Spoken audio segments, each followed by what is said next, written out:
नमस्कार मंडळी, रेश्माज किचनमध्ये तुम्हा सर्वांचं पुन्हा एकदा खूप खूप खूप स्वागत आहे। आजची रेसिपी आहे मिनी सोयाबीनची सुक्की मस्त अशी भाजी। चला तर मग कशी बनवली पाहूयात। इथं मी पातेल्यामध्ये पाणी गरम करण्यासाठी गॅसवरती ठेवलं आहे। पाणी कोमट झाल्यानंतर 2 कप सोयाबीन याच्यामध्ये ॲड करून घेतलं। 2 कप आहे हे मिनी सोयाबीन आहे। छोटे सोयाबीन जे मोठे सोयाबीन असे जर घेतले तर त्याचे खूप तुकडे करायला वेळ लागतो, त्यामुळे मी हे मिनी छोटे छोटे सोयाबीन घेऊन आले आणि याची भाजी मी आज बनवणार आहे। आता पाण्याला एक उकळी आल्यानंतर आपण सोयाबीन आता उकळी येऊ लागले तर मिक्स करून घेऊयात पाण्यामध्ये। आणि पाण्याला उकळी आली की गॅस बंद करायचा आणि चांगले भिजू द्यायचे आपल्याला सोयाबीन। यामध्ये थोडंसं मीठही आपण ॲड करणार आहोत, त्यामुळे आपल्या सोयाबीनला एक थोडीशी टेस्ट येते, बेचव असं लागत नाही, त्यामुळे पाण्यामध्ये मीठ ॲड करायचं। आता उकळी आलेली आहे, मी गॅस बंद करते आणि 5 मिनिटासाठी सोयाबीन असंच भिजत ठेवणार आहे या पाण्यामध्ये। तोपर्यंत आपण दुसरी तयारी करून घेऊयात।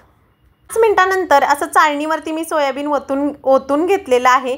तर असं मऊसर व्हायला पाहिजे सोयाबीन, जर भिजलं नाही व्यवस्थित तर कडकड लागतं आणि व्यवस्थित होत नाही ते, त्यामुळे व्यवस्थित भिजवून घ्यायचं आहे। एक टोमॅटो घेतलेला आहे, एक कढीपत्त्याची डेंटल घेतलेली आहे, एक छोटा कांदा घेतलेला आहे, अद्रक लसूण घेतलेला आहे, 5 ते 7 लसणाच्या पाकळ्या आणि अर्धा इंचालाही कमी इतका अद्रक घेतलेला आहे। आता हे असं चांगलं अरद बोबडं खलबत्त्यामध्ये चेचून घ्यायचं आहे, अगदी व्यवस्थित चेचून घ्यायचं। अद्रक लसूण मस्त असं ठेचून घेतल्यामुळे याचा अर्क आपल्या भाजीमध्ये अगदी मस्त लागतो, टेस्ट याची खूप छान लागते। असं चेचून घेतलं। आता कांदा चिरून घेतलेला आहे, टोमॅटो चिरून घेतलेला आहे, कढीपत्ता आणि अद्रक लसूण ही खलबत्त्यामध्ये चेचून घेतलेला आहे। कढई गॅसवरती गरम करत ठेवली, त्याच्यामध्ये एक पळीलाही थोडंसं कमी इतकं तेल ॲड करून घेतलं। या भाजीला थोडंसं नेहमीच्या भाजीपेक्षा तेल जास्त लागतं, त्यामुळे एवढं तेल मी ॲड केलेलं आहे। तेल चांगलं कडकडीत गरम झाल्यानंतर जिरे घालून घ्यायचे, अर्धा टीस्पून। नेहमीप्रमाणे फोडणी खमंग करून घ्यायची। आपल्या प्रत्येक रेसिपीमध्ये आपण भाज्यांच्या फोडणी खमंग करून घेतो, त्यामुळे भाज्या आपल्या अगदी रुचकर आणि टेस्टी होतात। फक्त जिरे घालायचे आहेत, मोहरी आमच्याकडे आवडत नाही म्हणून मी घातलेली नाही आहे। अद्रक लसूण घातलेला आहे, त्याचा उग्र वास जाईपर्यंत चांगलं परतवून घ्यायचं। कढीपत्ता घालायचा, कढीपत्त्याची पानं कुरकुरीत होईपर्यंत चांगली फ्राय करून घ्यायची। आता एक बारीक चिरलेला कांदा ॲड करून घेतला, कांदाही चांगला गोल्डन ब्राऊन होईपर्यंत परतवून घ्यायचा। भाजीची फोडणी रुचकर छान खमंग बसली की भाजी अगदी रुचकर लागते। आता मस्त असं आपण खरपूस भाजून घेऊयात। हे खरपूस भाजून घेतल्यामुळे अगदी छान लागतं, याचं उग्रवास सगळा जातो कांद्याचा आणि भाजी अगदी रुचकर होते। चला आता पटापट कांदा भाजून घेऊयात। कांदा भाजून झाला की आपण टोमॅटो ॲड करून घेणार आहोत। 1-2च मिनिटात आपला कांदा अगदी व्यवस्थित भाजला जातो।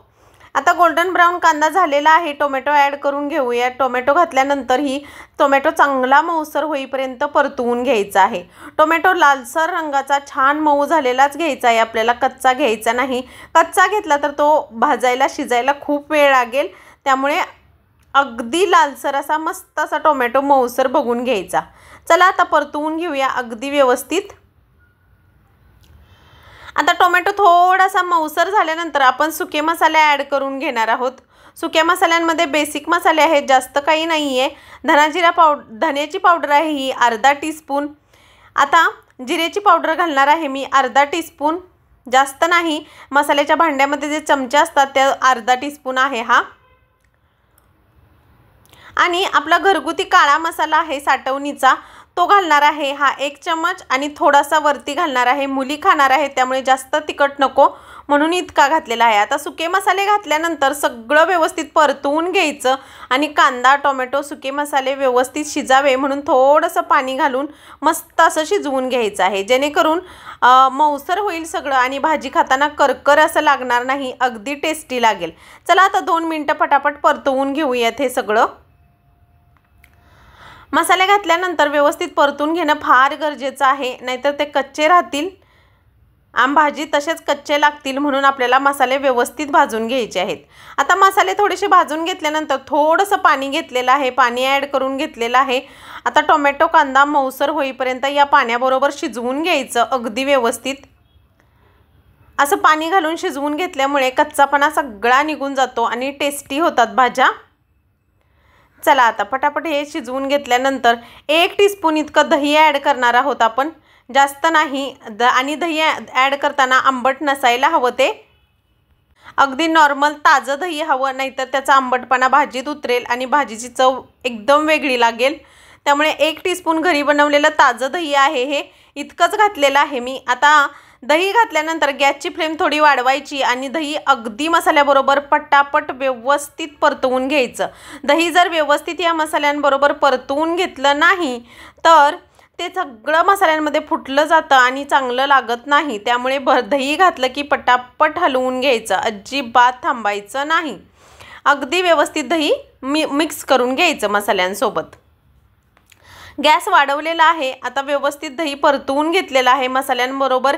दही किती एकदम मस्त मॅश झालेलं आहे. आपण दही घातलेलं आहे या मसाल्यामध्ये असं वाटतही नाही.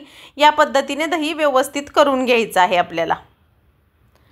आता मसाले, कांदा, टोमॅटो, अद्रक, लसूण सगळं मऊसर झालेलं आहे.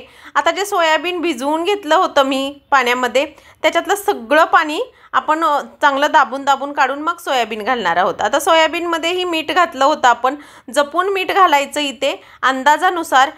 पहिलं सोयाबीनमधलं मीठ आणि मसाल्यांमधलं मीठ जास्त होता कामाचं नाही आहे भाजीमध्ये, त्यामुळे थोडंसं मीठ घालायचं. सुक्या भाज्यांना थोडं मीठ कमीच घातलं तरीही चालतं. मीठ घालून घेतल्यानंतर पाणी सुटलं त्याला आणि तेही चांगलं मॅश झालेलं आहे. आता सोयाबीन चांगलं दाबून घेतलेलं आहे, असं पकडून सगळं पाणी काढून घेतलेलं आहे यामधलं. आता एक एक करून सगळं सोयाबीन यामध्ये ॲड करून घेऊयात. आता इथे मी सगळं सोयाबीन याच्यामध्ये ॲड करून घेतलं. सोयाबीन ॲड करून घेतल्यानंतर भाजी सगळी मिक्स करून घ्यायची, अगदी व्यवस्थित परतवायची 2 ते 3 मिनिटासाठी. आता जाडं भरडं शेंगदाण्याचं कूट घालायचं, मोठं मोठं कूट आहे हे घातल्यामुळे भाजीला अगदी छान आणि मस्त अशी चव येते. खाताना खूप छान लागते या कुटामुळे भाजी. आता कूट घातल्यानंतर ही 2 मिनिटं भाजी चांगली परतवून घ्यायची आणि झाकण ठेवून, मीठ घातल्यामुळे भाजीला पाणी सुटलेलं आहे, त्यामुळे पाणी घालायची गरज नाही. झाकण ठेवून एक वाफ काढून घ्यायची आणि मिनी सोयाबीनची भाजी रेडी आहे. पाहू शकता. चला आता प्लेटिंग करून घेऊयात. एक प्लेट घेतलेली आहे, प्लेटीमध्ये काढून दाखवते मी तुम्हाला सोयाबीन. अगदी मस्त आणि टेस्टी झालेली आहे भाजी. ही चपातीसोबत, भाकरीसोबत, कशासोबतही खाऊ शकता. याच्यासोबत डाळ बनवली तरीही चालेल. अगदी रुचकर आणि टेस्टी रेसिपी आहे. तर मंडळी, तुम्हाला कशी वाटली आजची रेसिपी हे कमेंट करून मला नक्की सांगा. रेसिपी आवडली असेल तर लाईक, शेअर, सबस्क्राईब जरूर करा. किती मस्त असे छान झालेले आहे आपल्या सोयाबीनची भाजी. तुम्हीही नक्की ट्राय करा आणि तुमची भाजी कशी झाली हे कमेंट करून नक्की सांगा. भेटूयात नवीन व्हिडिओमध्ये नवीन रेसिपीसोबत. तोपर्यंत बाय. स्वस्त खा आणि मस्त रहा. रेसिपी आवडली तर लाईक, शेअर, सबस्क्राईब.